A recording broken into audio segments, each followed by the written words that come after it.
समय कम है, लोग ज़्यादा है, वक्ता भी काफ़ी दूर से आए हैं और आज जो कार्यक्रम है वो महापंचायत का है। तो घुमा फिरा के बात नहीं करना चाहूँगा, सीधे मुद्दे पर आऊँगा। रोकला हो। आप सभी जानते हो, सभी आदिवासी समुदाय के लोग हो, पंचायत कब बुलाई जाती है? इधर से सुनना चाहता हूँ, कोई बोलेगा? पंचायत कब बुलाई जाती है? कुछ कारण हो। कोई मुद्दा होता है, कोई मसला होता है, कोई गलत होता है, कोई झगड़ा होता है, कोई विवाद होता है। और कब होता है? समाज के बीच में होता है, समाज के बाहर नहीं होता है वो। तो गांव के लोग इकट्ठा होते हैं, बात करते हैं, चर्चा करते हैं, गांव के बड़े बुजुर्ग शामिल होते हैं, गांव का पटेल आता है, सरपंच आता है, तड़वी आता है, पुजारा आता है, मुखिया आता है और जितने भी जिम्मेदार लोग होते हैं, दाहले नाहले, महिला पुरुष बच्चे सब आते हैं, सब सुनते हैं और सुनते हैं, दोनों पक्षों को सुनते हैं।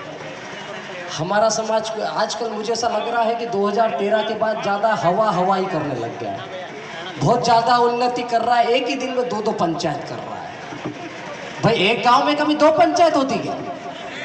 तो विधानसभा क्षेत्र एक, जिला एक और दूसरे विधानसभा में अलग पंचायत, एक ही जिले में 2 पंचायत। क्या मामला है भाई? टिकट लेना हो तो तुम्हारे बाप को पूछ लो, इधर काहे चूतिया बना रहे हो लोगों को? है ये बेवकूफ लोग थोड़ी है 200-500 किलोमीटर से आए। आज समाज के नाम पर आप भीड़ को इकट्ठा कर रहे हो, समाज के नाम पर आप मंच पे तालियां बजवा रहे हो, समाज के नाम पर आप डांस करवा रहे हो, कभी हीरो को बुला रहे हो, कभी हीरोइन को बुलवा रहे हो, कभी डांस टीम को बुलवा रहे हो, कभी मीडिया का उपयोग कर रहे हो। क्या चल रहा है भाई? आदिवासी समाज कभी भीड़ तंत्र का हिस्सा नहीं रहा है, लेकिन आज क्या चल रहा है? मैंने लाल गमछा डाल लिया तो ठीक है, मेरा गुट अलग भाई, जितने लाल गमछे वाले हैं मेरे, लेकिन मैंने कभी किसी को लाल गमछा पहना है क्या? मैंने कभी किसी को नहीं बोला। पीला गमछा गोंडवाना सा आया, सब पीला गमछा पहन रहे हैं। आज जयेश को अपना माई बाप मान रहे हैं, पीला गमछा पहन के कांग्रेस के भी लोग घूम रहे हैं, बीजेपी के लोग भी घूम रहे हैं, भाई प्रधानमंत्री जी घूम रहे हैं, महामहिम राष्ट्रपति जी घूम रही है, राज्यपाल घूम रहे हैं, मुख्यमंत्री जी भी घूम रहे हैं और आंडू पांडू नेता भी पीले गमछे के साथ घूम रहे हैं। तो वो आपके हो गए क्या? थोड़ा बहुत तो यहां से सोचो यार भाई। सांकेतिक चिन्ह अपनी जगह, ये नीला पीला लाल सफेद छोड़ो, क्षेत्रवाद छोड़ो, जाति धर्म छोड़ो, जातिवाद उपजातिवाद छोड़ो। मैं एक बार नहीं 1000 बार बोल चुका हूं, मेरे में इतनी हिम्मत है इसीलिए मैं लाल गमछा को लेके घूमता हूं। ये खतरे का सिग्नल है, किसी को भी कुछ भी कर सकता है भाई। अच्छा है तो बहुत अच्छा है, दिखने में अच्छा लगता है, गले में लपेटने में, लेकिन लाल सिग्नल ट्रैफिक वाले को पूछ लो, उधर लाल सिग्नल क्रॉस किया तो तत्काल चालान फट जाता है। तो मैं किसी चालान का उपयोग नहीं कर रहा हूं, मैं किसी गमछे का उपयोग नहीं कर रहा हूं। मैं पीले गमछे का भी उतना ही सम्मान करता हूं, सफेद गमछे का भी उतना ही सम्मान करता हूं और नीले गमछे का भी उतना ही सम्मान करता हूं। लेकिन मैं किसी गमछे को बेचना नहीं चाहता हूं, मैं किसी का मान सम्मान बिगाड़ना नहीं चाहता हूं, किसी का अपमान नहीं करना चाहता हूं, किसी का सौदा नहीं करना चाहता हूं। इसीलिए मैं किसी गमछे को पहन के किसी पार्टी के नेता के पास नहीं जाता हूं। हमारे लोग 4 दिन कार्यक्रम में आते नहीं, पीला गमछा डाल लेते हैं, कांग्रेस के कार्यक्रम में जा रहे, बीजेपी के कार्यक्रम में जा रहे, बड़ी बड़ी रैली में जा रहे, कोई कांवड़ यात्रा निकाल रहा है, कोई कौन सी फलानी यात्रा निकाल रहा है, कोई मुस्लिम के कार्यक्रम में जा रहा है, कोई सिख के कार्यक्रम में जा रहा है, कोई ईसाई के कार्यक्रम में जा रहा है। तुम्हारा बाप क्या बोलता है हमको? वो ये बोलता है, वो एक छोटे छोटे फोटो ढूंढ के लाता है और वो फोटो लाके हमको दिखाता है, देख बेटा तेरा बाप तो आज क्रिश्चियन में था, कोई बोलता है ये हिंदू में था, कोई बोलता है ये मुस्लिम में था। इनकी क्या गलती है भाई? इनने कोई गुनाह किया क्या? समाज के लिए काम किया, समाज का बीड़ा उठाया, समाज की जिम्मेदारी को आगे बढ़ा रहे, संविधान की बात कर रहे, संविधान की प्रस्तावना को आगे बढ़ाने की बात कर रहे, इस देश में लोकतंत्र बचाने की बात कर रहे हैं। वो लोकतंत्र क्या है? प्रतिनिधित्व का अवसर है। जब गरीब मजदूर दलित किसान सभी प्रकार के लोगों को समान जीने का हक अधिकार मिलता है तो इस देश के जो लोकतंत्र है उसकी खूबसूरती का एहसास होता है। अभी 4 दिन पहले आपने फोटो देखा होगा, बहुत वायरल हुआ। हमारे देश के महंत हमारे प्रदेश के महंत सिंधिया जी किनके सामने खड़े थे? किनके सामने खड़े थे? देश के गृह मंत्री जी के सामने खड़े थे। कहने को महंत, लेकिन देश के जब गृह मंत्री बोलते हैं तो उनके सामने देश के राजा खड़े थे। तो ये लोकतंत्र की खूबसूरती हुई ना। तो ये लोकतंत्र ही आपको अधिकार देता है। ये जो अंगूठा है ना, ये जब आप बटन दबाते हो किसी भी ईवीएम मशीन पर, तो आपको राजा से रंक बनाने का और रंक से राजा बनाने का अधिकार देता है। लेकिन आप सब बेवकूफ बन जाते हो। एक बाटली, एक बोटी और 2 नोट में आप बर्बाद हो रहे हो। और इसी वजह से बार बार समाज हमारा कहीं न कहीं प्रतिनिधित्व को गालियां देता है। हम बोलते हैं, समय का अभाव है, जरूर है। दीदी ने मैसेज आ गया है, एंगल से समझ गया हूँ मैं।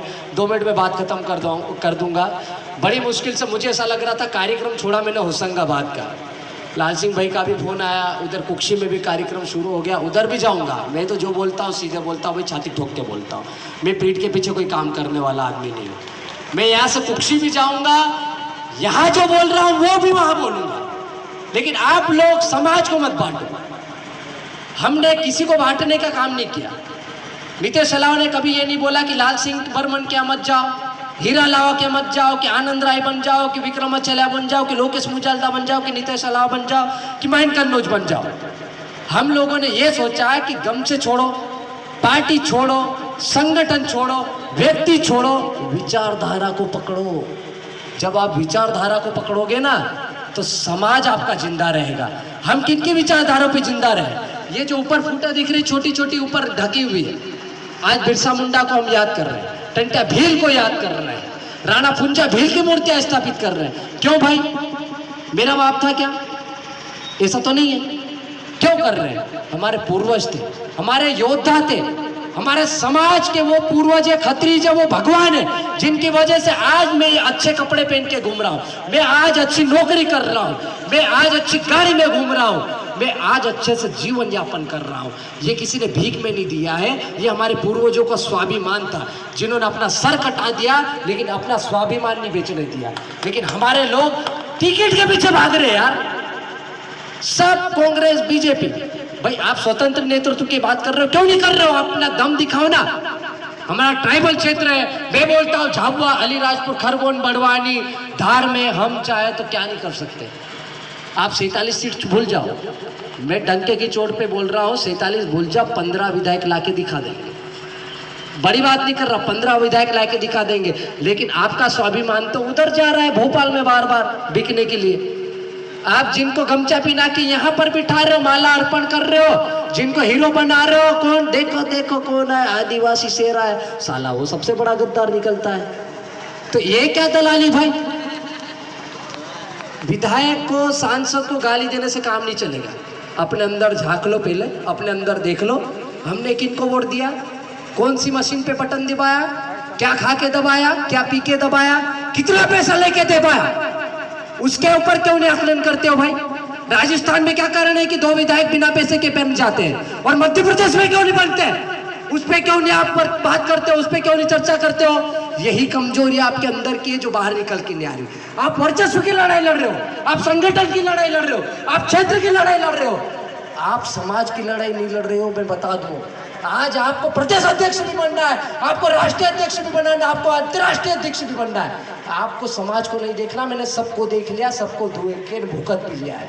तो ये काम नहीं चलेगा। यदि समाज का काम करना है तो समाज के साथ रहो, नहीं तो आज मैं एक दावे के साथ कह सकता हूं कि यदि ये मंच जो सामाजिक होता ना तो यहाँ पर 2000 नहीं 10,000 लोग दिखते हैं। वही कुक्षी में भी अभी भीड़ नहीं दिख रही है, 2-4 लोग ये आसपास ऐसे वो मंडराते दिख रहे हैं, तो वहाँ पे भी हो सकता कि 10 से 20,000 लोग आते जो गोविंदा के कार्यक्रम में नहीं आए। लेकिन आप काम ही नहीं ऐसा कर पा रहे हो, विधायक बनने के बाद भी नहीं काम कर पा रहे हो, प्रदेश अध्यक्ष बनने के बाद भी नहीं कर पा रहे हो, राष्ट्रीय अध्यक्ष बनने के बाद भी नहीं कर पा रहे हो, तो दूसरे ये आम कार्यकर्ता क्या करेंगे भाई? ये क्या करेंगे? समय अभाव है, मुझे मालूम है, लेकिन मेरी मर्यादा को मैं तोड़ के इसलिए बोल रहा हूँ भाई। मैं होशंगाबाद से 3:30 बजे से उठ के भागा हूँ, 2 बजे पहुंच गया था। लाल सिंह भाई को मैंने फोन लगाया, यहाँ पे पहुंच के लाल सिंह भाई बोले अभी कार्यक्रम चालू नहीं हुआ, तो मैंने कहा ठीक है अब नहा लेता हूँ। तो मैं नहाया, हमारा दोस्त है यहाँ पे PH विभाग में, वहाँ से नहा धो के ना फिर बाद में ऊपर का ही बदला, नीचे का तो वही है। तो ऐसा काम है, हम लोग आए सिर्फ समाज के लिए आए, और समाज के लिए एक मैसेज देना था, इसलिए मैं इतना बोल रहा हूँ दीदी।